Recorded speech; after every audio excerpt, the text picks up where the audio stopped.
Paul, the guy with the Walker's crisps. Oh, Gary. Gary Lineker. No worries, lads, we'll be fine.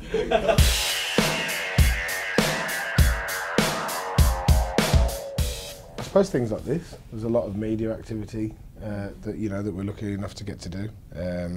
Just yesterday we were helping out in Manchester with like the Red Cross Foundation and stuff for the Manchester Fund and things like that, which is always really rewarding. But yeah, sitting down and doing the media stuff like this is probably like one of the coolest things that you never really think about, when you're a kid growing up wanting to be a wrestler. And I think obviously being in the spotlight like that, I think it's a little bit different still with Premier League footballers.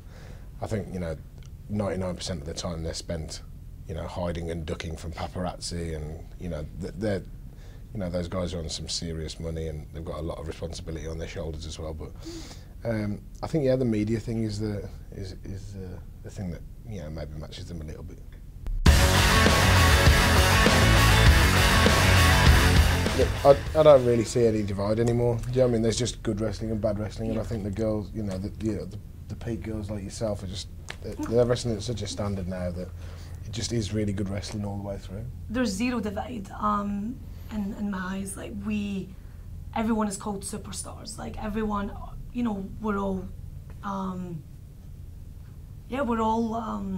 integral to the TV product, and we're all working together as a unit and as a family, men and the women, the full locker room, we're all behind each other, 100%. So for me, there's zero divide.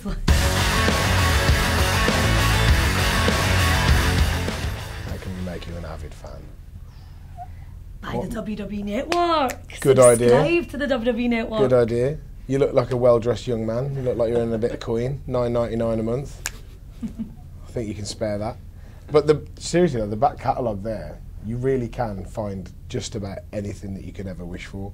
There's a cracking little search engine in there where you can pretty much type in anything you want, from like the old hardcore ECW stuff all the way through the Attitude Era, which was, I suppose, for our, well, I'm a little bit older, but for our kind of age group, that was the kind of time when we really got into wrestling, wasn't it? So, Stone Cold Steve Austin drinking beers, spraying people with beer out of a hose on TV. They were pretty much the times where we were like, okay, so wrestling is really cool. Let's just. And the milk, Kurt Angle's milk. Yeah, exactly. So there's loads of really cool things that are not really wrestling related, and then when you get into that kind of thing, then you can start to appreciate the art forms, as it is of the matches and the WrestleMania moments and things like that.